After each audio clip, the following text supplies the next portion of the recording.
Hey Branson, how you doing, buddy?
Can you hear me, sir? Yeah, I can hear you. How are you? I'm fine. Had a we had a bad power outage here like numerous times, and all my stuff has got reset. So I'm trying to been up this morning trying to get everything. Plus, we had hail about the size of softball Oh, wow. When was that? This morning or last night? last night. It's I can't hear you now. um, There you are. yeah. You're breaking up. I can't hear you now. Hello. Yeah, now I can hear you. It sounded like someone was playing basketball on top of my house. Oh boy, that's crazy. We didn't have anything like that here. We had some rain, but no hail. Yeah, Wow. we had hail with strong winds. Wow. Wow. A lot of precipitation in the last week or so.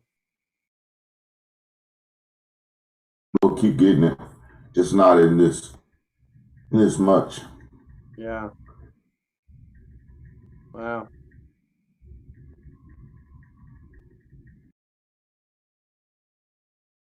Hey Kenda, how are you today? Good morning. I won't complain. How about you guys? So far, so good. Pretty good, Miss Campbell. That's great. That's great. So I hear you guys speaking about the weather last night. Yeah, we didn't get that kind of weather here, but you guys sure did, apparently in Greenville. Oh, I'm not in Greenville. I'm actually in Williamsburg right now. Williamsburg, Virginia? Yes, Oh, cool. I I'm spent a here. lot of time there. I'm here for the week, and um, out of nowhere, it just came down. I mean, heavy. Oh boy. Wow. Williamsburg is a really nice place to visit, that's for sure. Yeah, so I'm enjoying it right now. Good. Kind of hot, but otherwise, it's okay. Always hot in Williamsburg. That's why they moved the capital to Richmond. It was too humid for the founding fathers or whoever they were. So, Yeah, it's kind of warm here. yeah. Hey, Eric. Hey, Billy Bob. Morning. All right. Today, this should be interesting for everybody. We're going to talk about a concept called newsjacking, which is kind of a strange name, I guess.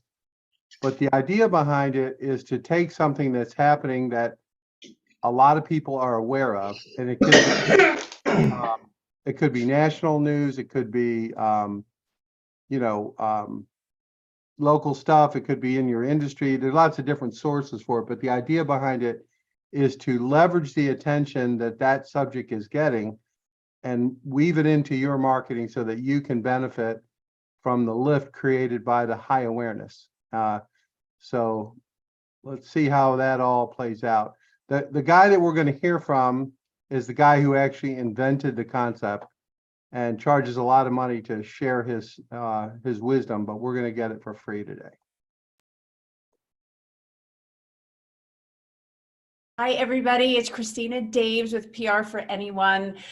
Super excited, super honored to have David Meerman Scott with us today. I have followed him for years. He doesn't even know this, but when I first started this about 7 years ago, I sped through your books and just learned so much. And for people who are just watching this for the first time, I'm a do-it-yourself PR strategist. So I teach people how to get in the media. And right now, with everything going on, the term newsjacking is what we use, and you actually coined that phrase. So welcome, and thank you. Let's talk some newsjacking. It's awesome to be here. I do need to clarify that the word newsjacking was actually used in the 1970s in the UK to reference essentially hooligans that stole newspapers from in front of newsstands and then sold them. So the word existed. I just started using it for what it means now, which is understanding the news cycle. Every news story breaks in a typical bell-shaped curve, and when you understand that news cycle and you have a particular expertise and reporters and editors are looking for your expertise, that's your moment to jump in there. Right. So knowing what's going on, and obviously right now, COVID-19 that's huge. Really 95% of the news. It's unbelievable, isn't it? I mean, you and I have been doing public relations. I mean, I've been doing it for 30 years in one way or another. I've never seen anything like this where you go on, I was just on, and I can't keep away. I don't know about you. I just can't keep away. I was on the New York Times site about an hour ago. I was on the Washington Post site about 45 minutes ago. I go to Google News a couple times a day, and the top 20 stories are COVID-19. Everything else is off the page. Yeah. But the good news is most of us have an expertise that we can provide value to. Absolutely. Everybody's scared, and I think it's more fear of the unknown than anything. We just don't know what's around the corner. But if you have an expertise that you can share, now is the time to jump on this. And I mentioned to you, I'm getting emails constantly from my clients who are, HR people, real estate people, because the real estate market's really not being impacted. Health and wellness, like there's such an opportunity. And again, not to sell right now, not to gouge anybody, but no, not at all. Provide value, give people relief and knowledge and things that can help them.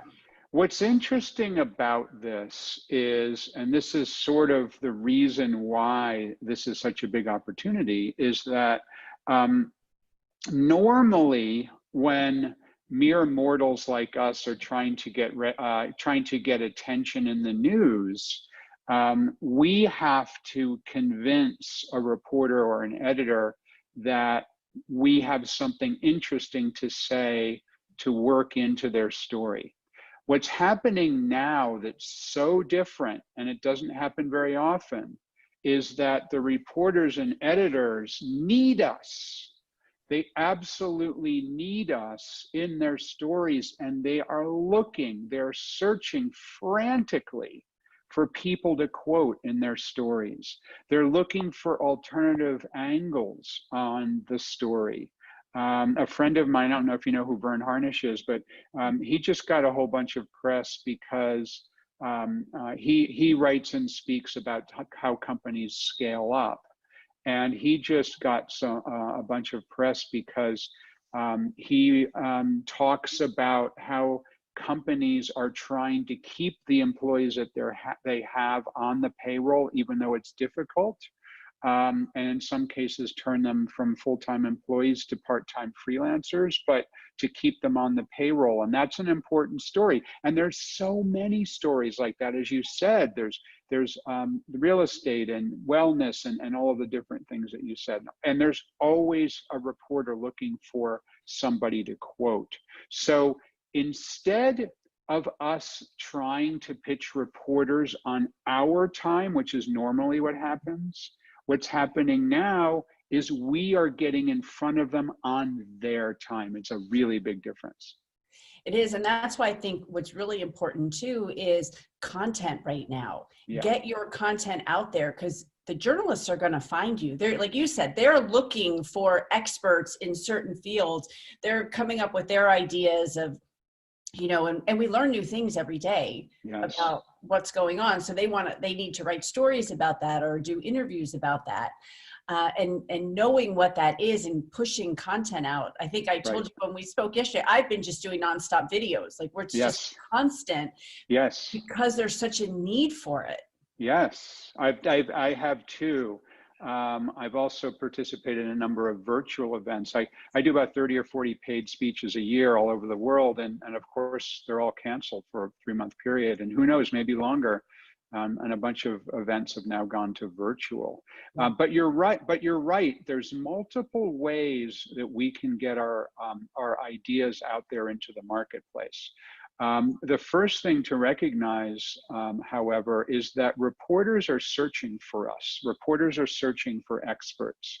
So it's a good idea for us to be in front of them in the way that they're searching. So I'm a big fan of writing blog posts that have something to do with your area of expertise around a particular news story, in this case, COVID-19.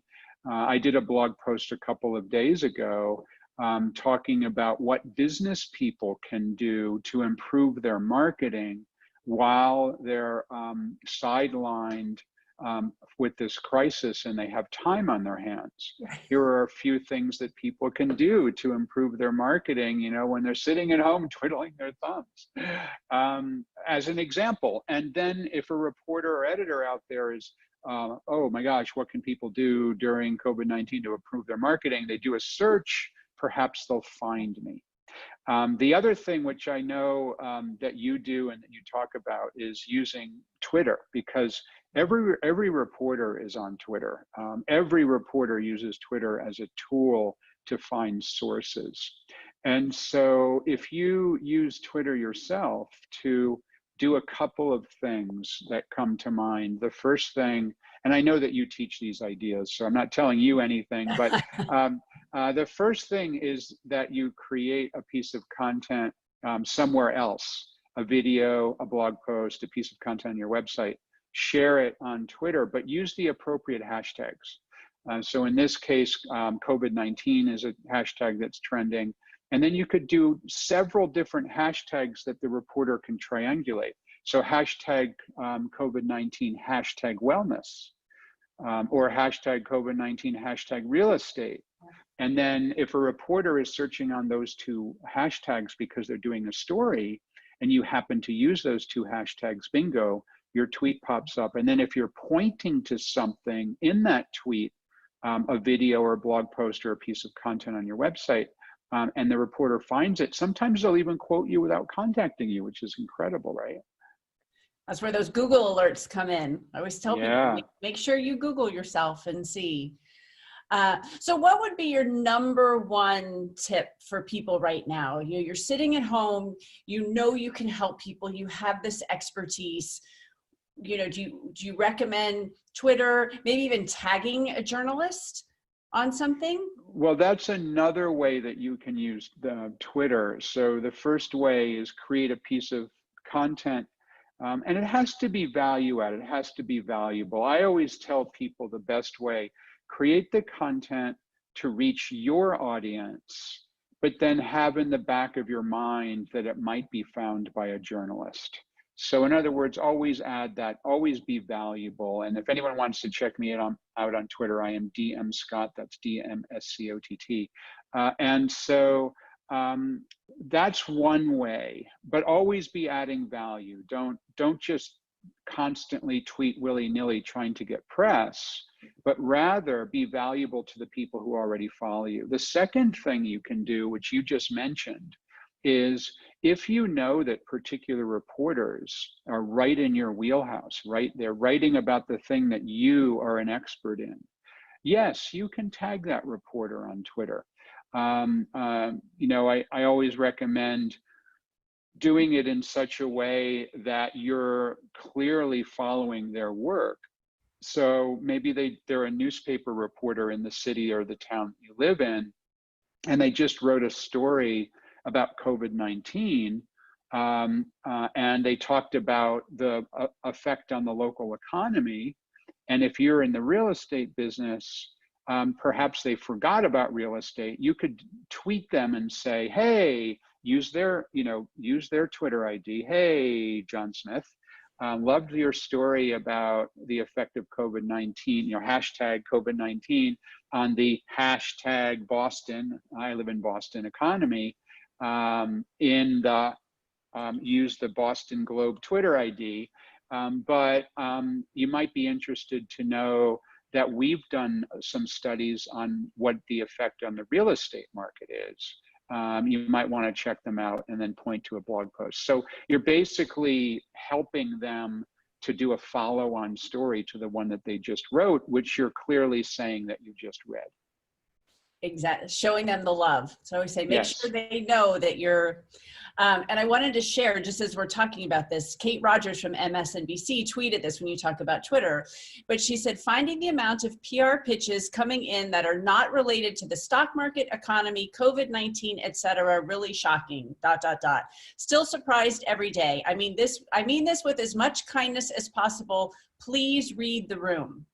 Yes. And that's so important. See what that media outlet is talking about. What have they Right. already covered? I had a great idea for one of the shows, and then I Googled it, and they had already done it. So Right. don't waste their time No. pitching your idea if they've done it. You've got to do that extra little bit of homework. The other thing that's really interesting is that some outlets are actually putting out calls for experts. Way more so than they normally do. I saw one this morning from CNBC, and they specifically called out and said, looking for business people who have been affected by COVID-19 who are willing to talk. And that's rare that, Right. that a news outlet will put out, typically through Twitter, but sometimes through other means, put out a call for people to help them. And so being aware of what's happening is important. And, sometimes the old-fashioned way of doing a letter to the editor, or in some cases, some of the news outlets have ways that you can contribute video, like CNN, I think it's called the iReport. Is that right? I believe so. I think so. There's ways that certain media outlets encourage members of the public to submit video and submit text-based stories in the form of editorials. And many times in a crisis like this, there aren't as many well-crafted videos or articles that, bylined articles that people write, because people don't naturally have that ability to think, oh, how can I write something that's interesting on this breaking news story? I've noticed that a lot of the letters to the editor in I live in Boston, the local paper, are about COVID-19, but I can't imagine the average person in the city of Boston waking up and say, oh, I'm going to write an editorial today about, a byline about the COVID-19 situation. So even the good old fashioned way that we used to do it 30 or 50 or 100 years ago might even work today. Right. And as you mentioned, this is all that we see right now in the media. And if you Google newsjacking and David Meerman Scott, you'll see his diagram. And, it's been breaking news, but it's still going to be hot news, but they've got to come up with other stories. Yes. They can't just keep saying the same Yes. thing over and over again. And Yes. that's probably why CNN or CNBC, whoever you mentioned, is looking for real world stories, because they've got to fill 24/7. Right. And what's happening now, what's typical of a news story like this is initially it's just the facts. And this story is such an enormous story that it still is just the facts in a lot of the stories. So how many people have COVID-19? How many deaths have there been? What's happening in Italy? What's happening in China? What's happening in different American cities? San Francisco just did a lockdown. New York is I think either doing a lockdown or talking about did a lockdown. Those are the facts. But as soon as the facts are reported, then the news reporters shift to what does this mean and how can I add color to it? So in the Boston area, a couple of days ago, they closed all the restaurants and bars. Those are the facts. That's what comes out day 1 or day 2. In day 3 and day 4, it's what does this mean for restaurant workers? What does this mean for food supply companies? What does this mean for the shopping malls that that have tenants who are restaurants? Are they going to be able to afford their rent next month? So we've just talked just in 3 seconds there. That's a food story, a worker's story, and a real estate story. And so any one of those things are stories that the reporters are working on. And I bet they're working on hundreds of other angles on the fact that was reported just a couple of days ago. Right. So this is a huge opportunity, like I said, to share your message with such a big audience. Yeah. So, and the people who are jumping on this are seeing success. Yes. And to have that and to get your name out there, in the media, and this, it just gives you so much authority and credibility, and will do so much, because we are all going to bounce back from this. Oh, yeah. This is, our businesses are going to continue. We've got a big blip ahead of us, but we will be back. So take advantage of this. Learn newsjacking, and listen. That's really important. Listen to what those media outlets are saying or writing, and how can you provide value. And what's interesting, Christina, is your whole business is PR for anyone, and this is the moment in history for PR for anyone. This is our moment. Yes, you can do it anytime, but it's never been, I don't want to say easier because I don't want to trivialize it, but this is the moment that any one of us can have enormous media hits. We can transform our business in this time of crisis. I love the fact that you talk about PR for anyone, because that's the situation we're in right now, don't you think? I do. And on that note, please try this. Provide your value, share it with journalists. Like David said, this is the opportunity. Please check him out. He is amazing. Like I said, I have followed him for years. I have read his books. Look up Newsjacking. You can Google it. And he's got some videos out there, and you'll see the curve, and you can learn so much from that. I learned so much from that early on. Thank you so much for your time. I'm so grateful to have you here with us. Oh, and thank you for what you're doing. You're helping a lot of people to be successful in their work. And so keep up what you're doing. Keep up your good work. Thank you. Everyone stay healthy, and we'll see you in the media.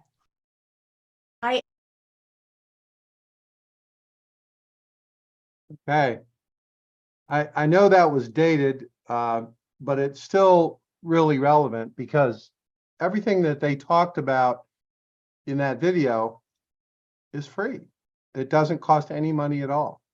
And in some cases, if you're a business, you consider it to be a relatively narrow space in the marketplace, you could actually get to know the media that cover your space locally, regionally, and nationally.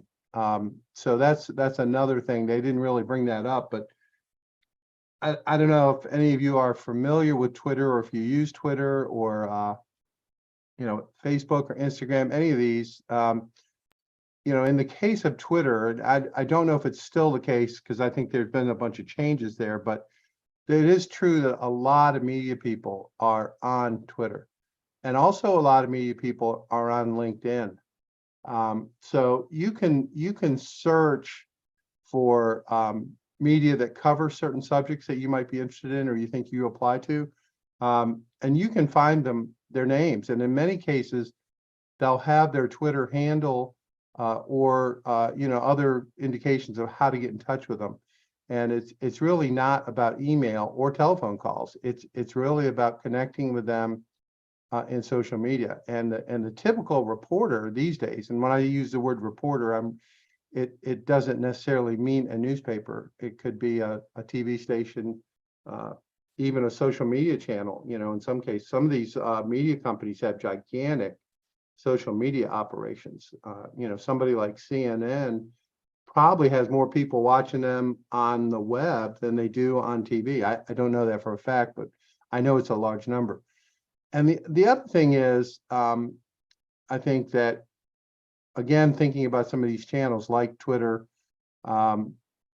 you also can reach out to people who you might want to do partnerships with, not just pitch them on a story or an idea, which is great. Like, you remember we watched that video of the pasta guy from Pittsburgh, how he spends 2 hours every day, or did, I don't know if he still does, basically on LinkedIn trying to contact potential partners. In his case, he's going after sports teams so he can do demos and things like that at stadiums. That's something he's interested in. But it applies in almost anything you can think of. And connecting with a potential partner who does have greater reach than you do, or reach in a different market than you normally operate in, is really smart. So I encourage everybody to take a look at doing that. And the other thing that we don't talk enough about, all of you are trying to make money. The reason you're in business is to make money primarily, I would assume. But the other side of that is you also are experts in what you do. And one of the things you give some thought to is, how could you share that expertise? What do you know about a subject that more than a handful of people would find interesting? And that's the other kind of angle, if you will. When you write a blog post, and I realize blogs are a little bit confusing. There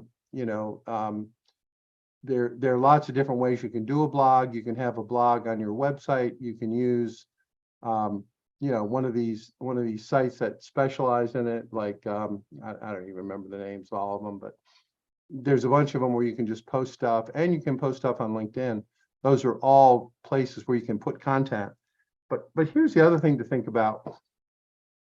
If you've played around at all with any of the artificial intelligence, ChatGPT, Bard, you can actually write a lot of articles pretty quickly. And you can get a framework from the AI. Doesn't mean the AI is going to do all the work. You're going to have to edit it to make it yours. But you'd be surprised at the number of articles that you can create with really hardly any effort at all. And when you post those on your blog, and the blog has the links to your website or your web store, Google search engine will find those blogs. And the more that you do, the more Google can find you and find you what you're doing. So this whole world of SEO, which some of you might be familiar with, it's search engine optimization. Historically, that's been about keywords, where you pay money to Google to dominate keywords, certain keywords. That's changing. And what's changing is, with the AI, you can actually write articles and at a level that's really never been contemplated before, and you can actually blow by all of those keywords. You can include the keywords in your story because you don't have to pay for those. But the SEO that artificial intelligence is creating is really next level. And I heard about somebody who's written 10,000 articles on their subject. And that really, you will come up first on search if you have 10,000 articles in your domain. So this is a new thing. You know, the idea of sitting down and writing 10,000 articles to me would be like suicide. But if a machine can help me, create a series with the AI, you could create a series, ask the AI for, please write a blog post on the best recipes for summer grilling, starting with, meats and vegetables and chicken and all that kind of stuff, fish. That's 10 or 20 articles easily. And if you have a place to put those articles, like by having a blog or a space where you can put this, then the Google search engine can pick it up, and that will help bring more traffic to your website. And that's something I'm working on. I don't know if I'll be smart enough to actually give a class on it, but there's a new kind of SEO called programmatic SEO, and that's what I'm talking about here, where you're using a program to create your SEO. In this case, Google Bard or ChatGPT. You can create articles on a programmatic basis and distribute them at a level that's never been done before. So that's something that I'm learning, but hopefully I'll learn enough to be able to accurately share how to do it. I am trying to figure it out. But any questions or reactions to what we saw today? Anybody? Okay. Well, I hope it's helpful. I hope that you can figure a way to use this in your business. Tomorrow we're going to cover another important subject, in my opinion, and that's emotional intelligence for entrepreneurs. It's an area that you may find helpful in what you're doing, and how to communicate with people, particularly customers and prospects and even partners. And I think you'll enjoy it. So hopefully you can tune in tomorrow. And all right, we see Eric for the first time. He's made an appearance. Now he's gone. All right, goodbye, Eric. Now there you are. Okay. All right, everybody. Well, thanks for tuning in, and we'll see you tomorrow.